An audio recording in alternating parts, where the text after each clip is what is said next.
Parabrahmane Namaha. From the childhood, we have to adopt a quality of help ever, hurt never. It means we should possess the duty of helping to others, but we should never hurt anyone, at any beings also, not only human beings, even animal beings, birds, whatever the sources of living on this earth. Because helping gives a sort of life in peaceful way. Hurting others will lead us into hurdles and gives various obstacles to go through in peaceful life. It will make into pieces. That's why we have to adopt the habit of helping others. If we help, that will help us in that time when it needs. You never get waste of helping others in your life, because the helping tendency will help you when you are in need of time. So we should practice always the nature of help ever, hurt never. This motto we should follow from the beginning day of our life. It is a good quality. So many saints, sages acted, proved through this type of help ever and hurt never. They had the habit of helping to others. Our ancient sages helped a lot to the humankind. That's why we are leading a peaceful life on this earth. This is one of the motto we have to adopt from the beginning. Even the children should be taught the benefit of helping others and loss of hurting others. Both are simultaneously to be taught. Because if you help to someone, at the same time, if you hurt, the previous benefit will be lost. Helping is different from hurting others. If you are habited to help, we should remain in helping others. Never intervene the hurting others point. It will hurt not only others. Sometimes we may hurt others, but all the time they will hurt us. That's why we used to say, every action has its own reaction, no? Like that, yatha karma tata phalam. As you sow, so shall you reap. If you do good, definitely you will be getting good. If you do bad, definitely it will be in return.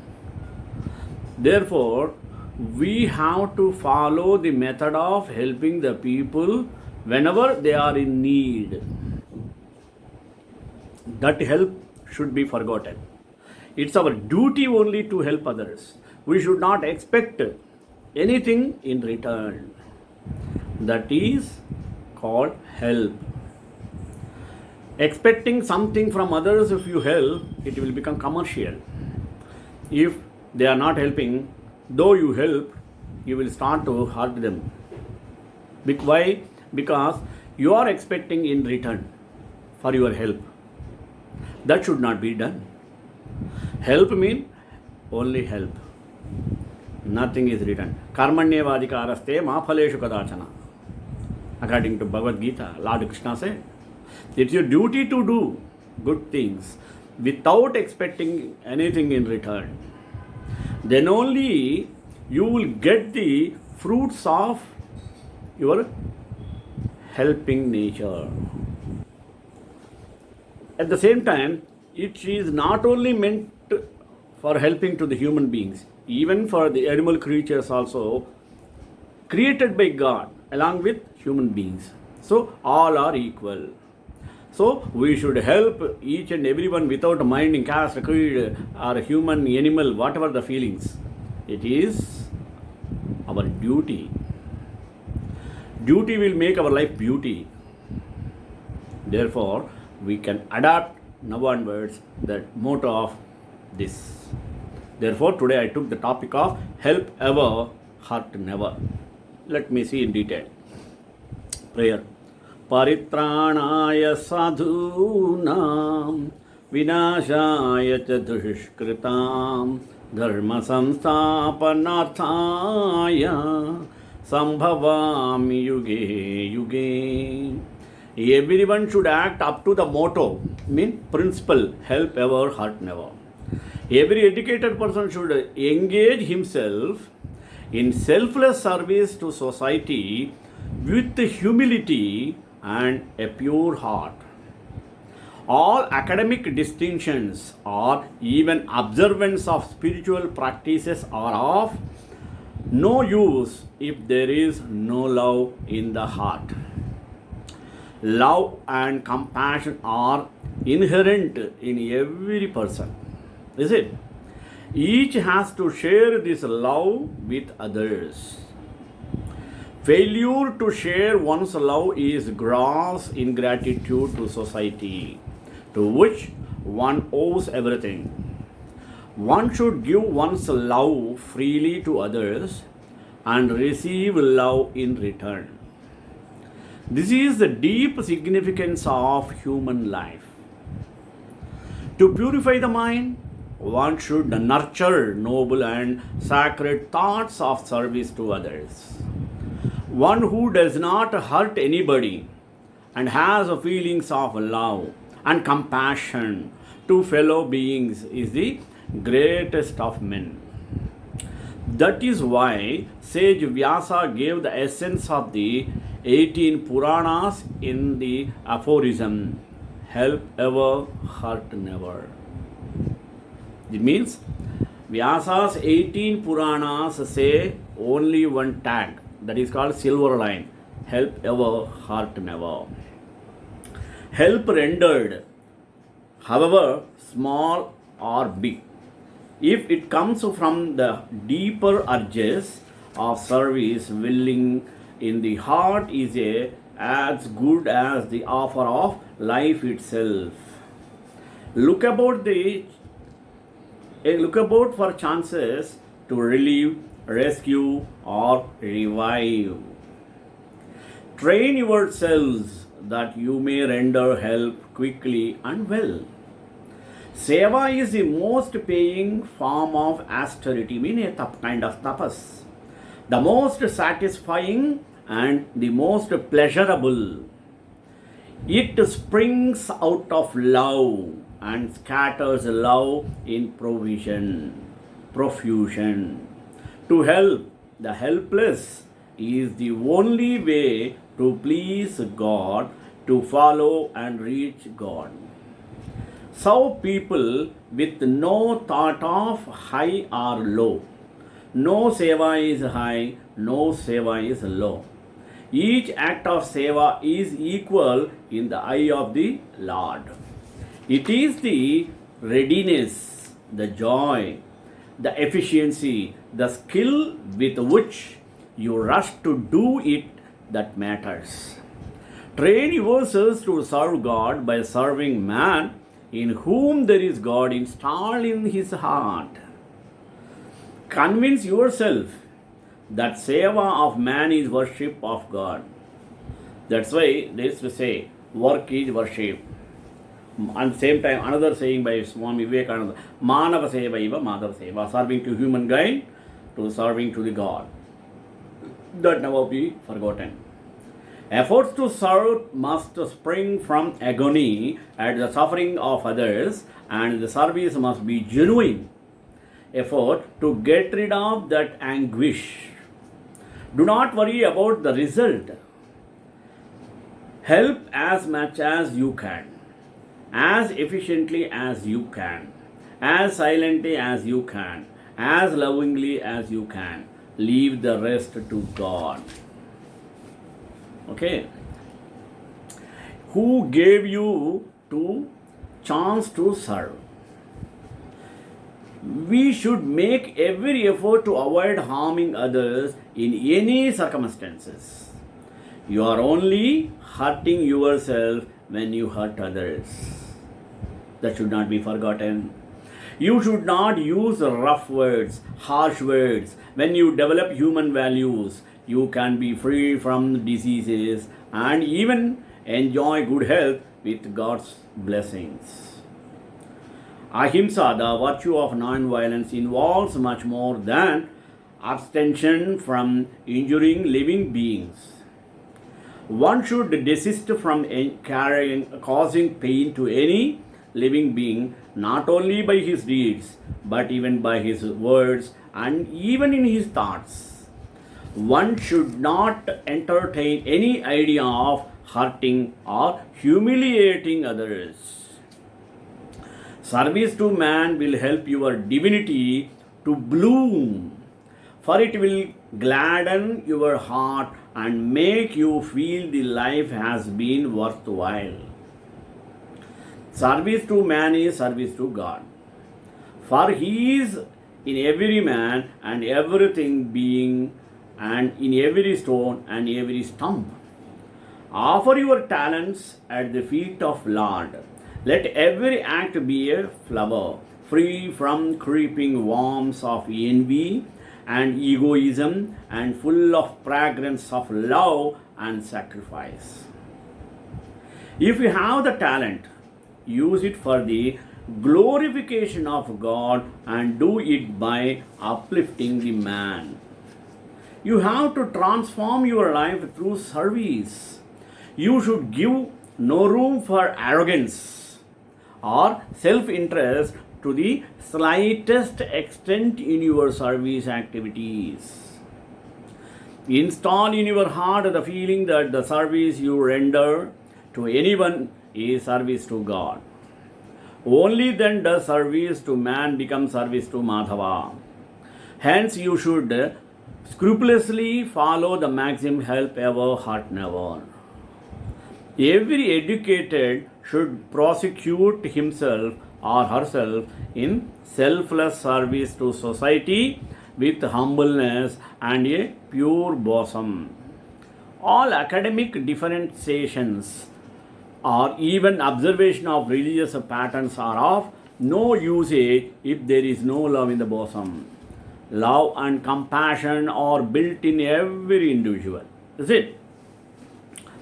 Each has to portion this love with others. Failure to portion one's love in gross ungratefulness to society, to which one owes everything. One should give one's love freely to others and have love in return. This is the deep significance of human life. To sublimate the head, one should foster baronial and sacred ideas of service to others. One who does not act anybody and has feelings of love and compassion to fellow existences is the greatest of workforces. That's why Sage Vyasa gave the kernel of the 18 Puranas in the maxim, aid ever, hurt never. Look about for opportunities to alleviate deliverance. Train yourself that you may render aid rapidly and good. Seva is the most paying significance of asceticism, the most hearty and the most enjoyable. The springs out of love and spreads love in profuseness. To assist the helpless is the lone manner to delight God, to follow and make Him. So people with no idea of high or low, no seva is high or no seva is low. Each act of seva is equal in the point of God. It is the preparedness, the joy, the efficiency, the accomplishment with which you rush to make it that affairs. Train yourselves to function God by functioning adult male, in whom there is God installed in the bosom. Convert yourself that the seva of adult male is worship of God. Attempts of function must jump from torment at the agony of others, and service must be true attempt to acquire rid of the torment. Make non worry about the consequence. Help every bit fondly as you can go forth the remainder to God, who gave you the opportunity to serve. Once we have understood the oneness of all creation, the meaning of the edict help ever hurt never becomes amply clear. Any pain or wrong inflicted on another is but an affliction to oneself. Whence we are advised to examine every thought, word, attitude, gesture, and action carefully and never hurt anyone but have a helpful attitude towards all. Tolerance, fortitude, equanimity, these are what we need to be steady in non-violence. In other words, we must cultivate the virtues of forbearance and forgiveness. We must assess the worth of whatever others do unto us and develop fortitude and understanding to appreciate their behavior and pardon their faults, if any. This capacity is as valuable as truth, righteousness, wisdom, non-violence, renunciation, delight, and compassion. Many people today employ their thoughts and efforts in harming others. They do not, even for one moment, realize the fact that the harm they do unto others will recoil on them manifold. We should, therefore, never even think of hurting others. We should not waste our precious time in criticizing and condemning others. If we deceive our friends, they, in their turn, will cheat us. If we disobey our parents, our children will pay us back in the same coin. If we hurt others, they will hurt us in retaliation. Whence it is best to follow the maxim help ever, hurt never. As a seed, in the course of time, grows into a mighty tree, repercussions which will follow from the cruel practice of animal vivisection in the laboratories and from the callous testing of cosmetics and medical drugs on animals. These violent practices against innocent and helpless animals will lead to many things. Therefore, we should also stop killing animals for pleasure and for eating. Killing the animals and eating their flesh leads to the creeping or dissemination of the animal qualities and behavior in the man. At the same time, an evil thought, given time, assumes gigantic dimensions.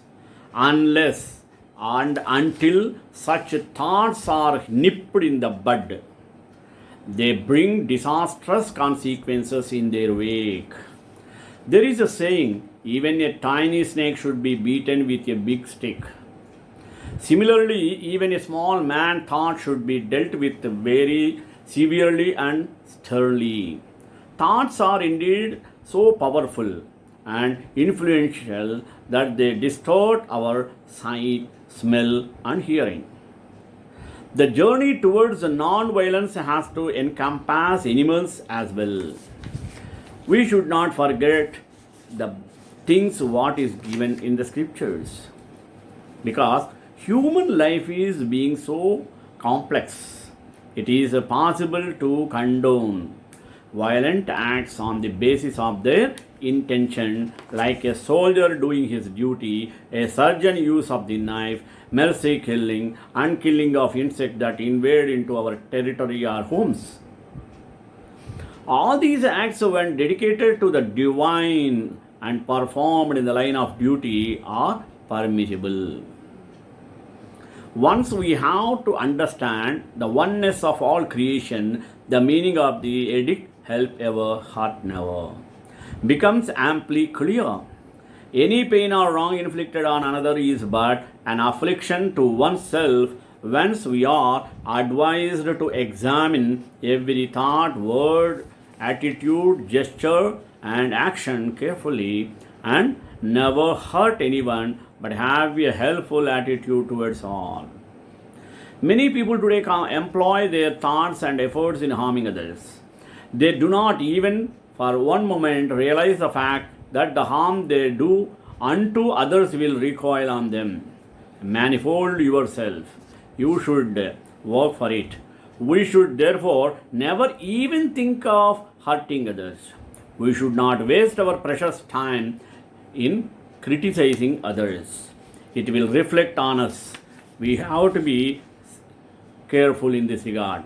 As a seed in the course of time grows into a mighty tree, an evil thought given time assumes gigantic dimensions.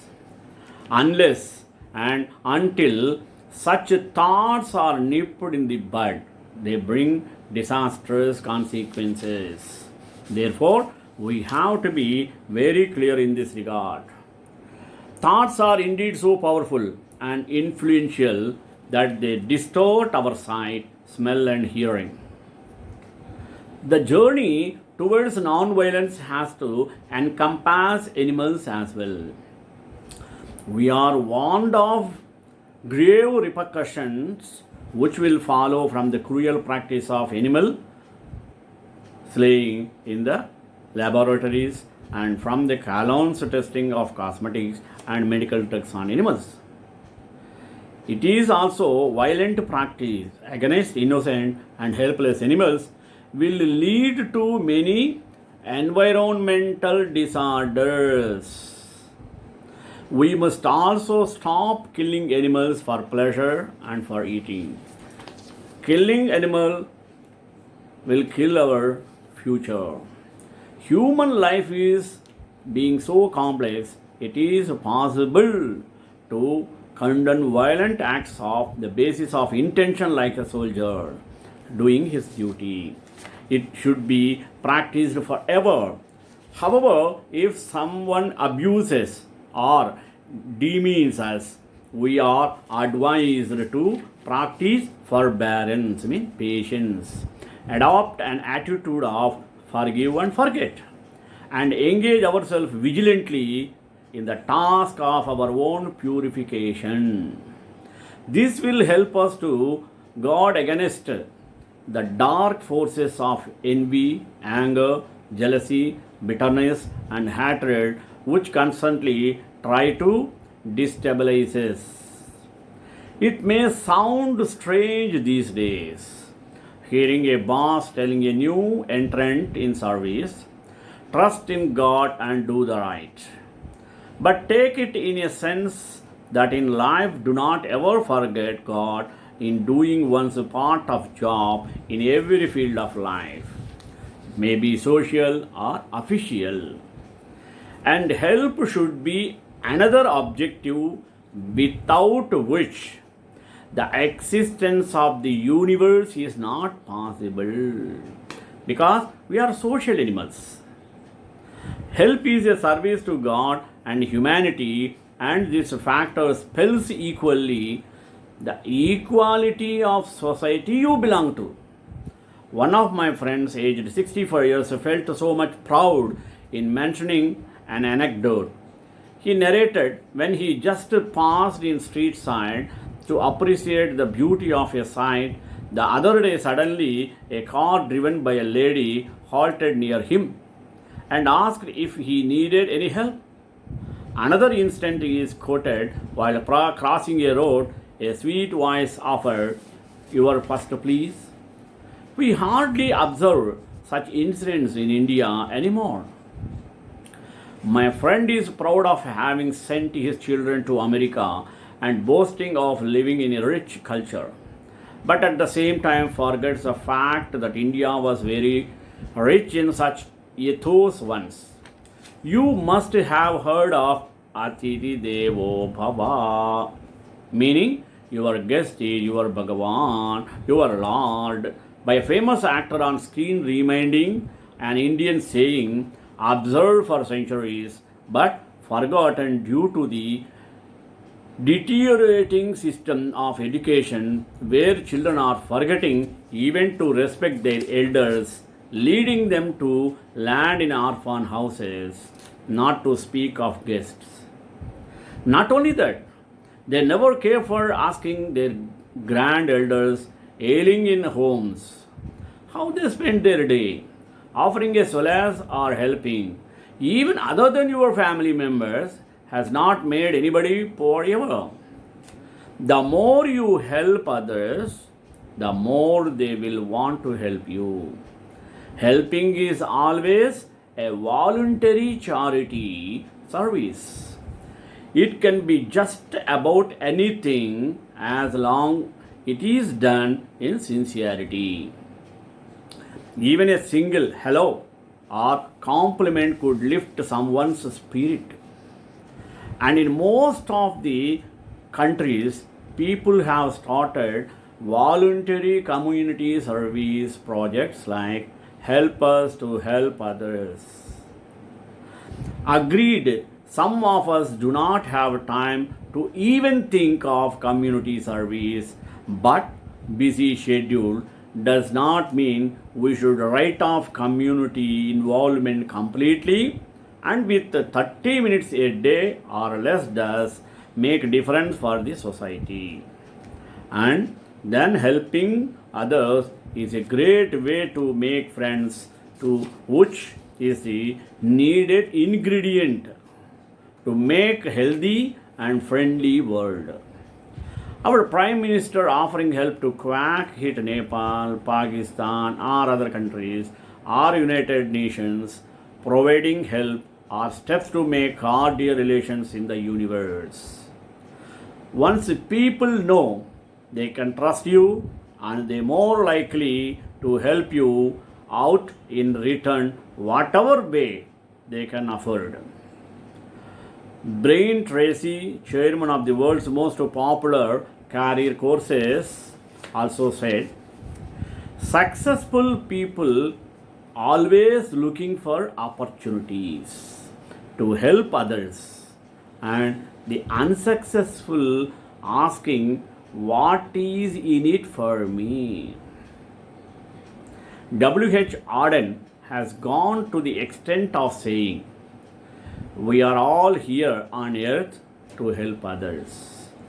What on earth the others are here for, I don't know. We have all heard that phrase, give someone a fish and they will eat for a day. Teach someone in a far more powerful way than simply handing them food. The effectiveness of charity varies from organization to organization. For example, some organizations like ISKCON, they will be always in front of doing service to the poor and needy at the time of calamities, earthquakes, hurricanes, whatever the things happen. ISKCON people make use of their efforts to bring the area into normal, bring the serving the people in all kinds of their capabilities according to their capacity. This is what they learned. They feel that the doing service to the poor and needy is to service to God, Lord Krishna.